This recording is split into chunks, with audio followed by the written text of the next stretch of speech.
All right, welcome to another video. In this video, we'll talk about why we love the fruitarian diet, what are the benefits, and what are the advantages. So I'm here with my friend Jake, and I'm gonna ask you, Jake, what do you like? Please tell the viewers. Okay, so fruit-based diet, I'd say the main thing is just, your feeling of lightness and like readily available energy and like the ability, like you can just go for a run at any time and you just have the energy available to you to do that. Yeah, you never feel really, I mean, unless you overeat, of course, but you never really have this like heaviness on the belly. Yeah, in your gut, like Right. there's a rock in there or something like that when you eat, something heavy. Yeah, super hydrating, like super hydrating. When I'm eating fruit-based diets or just 100% fruit, I don't drink water. I have no need to drink water because I'm getting, water from the fruit, 80% water here, 90% water there. It's just super hydrating. Yeah, if you eat something like rice, it just sucks all the hydration out of you, or anything cooked really, and then you need to drink water to accommodate for that. Yeah. Whereas fruit already has the right percentages of water built in for perfect digestion. Yeah, and usually the water that's inside the fruit, it's much better, higher quality water because it has been filtered through by the plant, right, or the tree. Yeah. So usually the water inside the fruit, it's alive. It's got electricity going through it. Right. And another thing that I love about fruitarian diet or fruit-based diets is how simple it is. I can come here, sit down, peel some tangerines, eat them, throw away the seeds, or compost the fast peel. food. Yeah, fast food. I mean, there's nothing faster than grabbing an orange, peeling it, and eating it. So that's really nice. And there's no waste when we eat a fruit-based diet. When we eat fruit, there's no plastic wrapping boxes, cardboard, cans. Yeah, it's the lowest impact diet for the environment, definitely. Yeah. I mean, considering if you're local, really, if you're not local, the only impact you're gonna make is the transportation for importing. Yeah. Well, and there's a few other things. Maybe like let's say when we buy berries or things like that, like maybe they come in a plastic bag. But sometimes you can get them on a cardboard, and then you can just take the cardboard and use it for compost or for other things.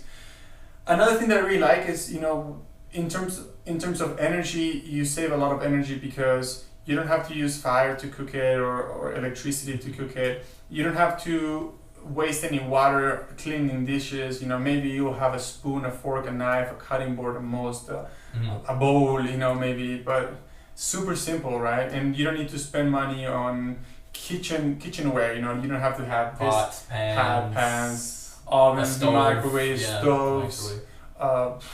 So many things that in other diets you need them. I mean, how can you cook rice without a pot and a stove? What else do we like about the fruitarian diet? Advantages? Well, cleansing for sure. Cleansing. Oh, vitamins, tons of vitamins. I don't think there's anything that has more vitamins than fruit.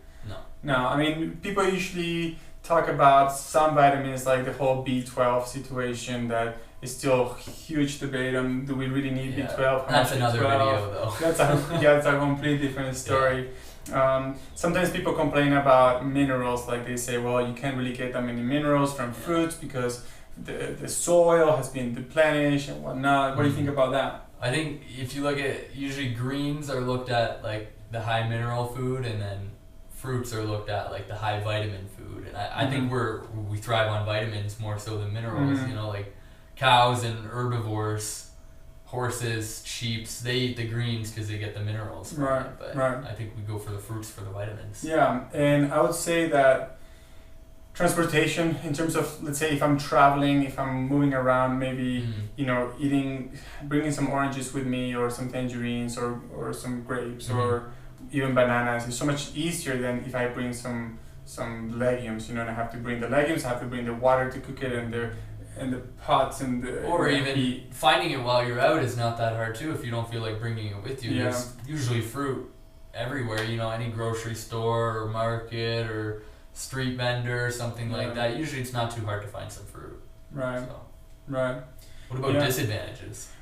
Disadvantages. Well, there's a disadvantage that fruit doesn't grow everywhere, especially in colder climates. Like home base for me is Boulder, Colorado. Home base for you is Canada. Toronto, Canada. So it's a disadvantage because it doesn't grow everywhere. Nowadays, maybe there's new technologies. Like tower farming and things like that, and we got the lighting and different ways that we can, you know, sort of get around it. But yeah, I mean, when you talk about like naturally growing organic local fruits, it's not that easy to find unless you go to tropics or subtropical areas. Another disadvantage from a fruitarian diet is that it's not very socially acceptable. So when all your friends are gonna go out and have a burger, or even if you have vegan friends that are, you know, cooked vegan or even raw vegans, you know, it's still not very socially. It's weird. It's highly difficult weird. To find people who are weird. Common interests, right? But you know, I really want, you know, going back to the advantage or the benefits, I really like the idea of following a diet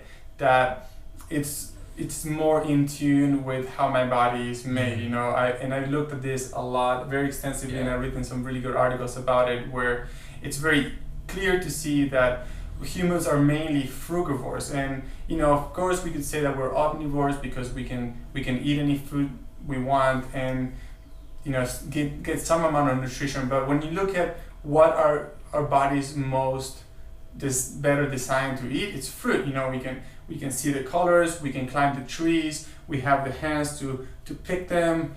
You know, it smells great, it tastes great, you know, versus, let's say, a rabbit, a cow, a deer. These are things that are harder for us to go hunt, you know, prepare them and whatnot. So it doesn't really make much sense to me. And sure, you know, maybe we evolved, our brains allow us to create weapons or create, you know, slaughterhouses, but still, when it comes to digestion, you know, the enzymes, you know, the saliva, the length of our digestive tract, all these things just point towards a frugivore diet. And that's really one of the main things that sort of calls my attention. The probably healing one of the properties. biggest advantages is just you're doing what your body's meant to be accepting, right? You know, I guess this is what maybe a little bit more of a debatable thing, because a lot of people have, you know, they claim that they have healed their cancer or the diabetes or all sorts of sort of incurable diseases by going into a fruit diet. So we can say that fruit is very healing. But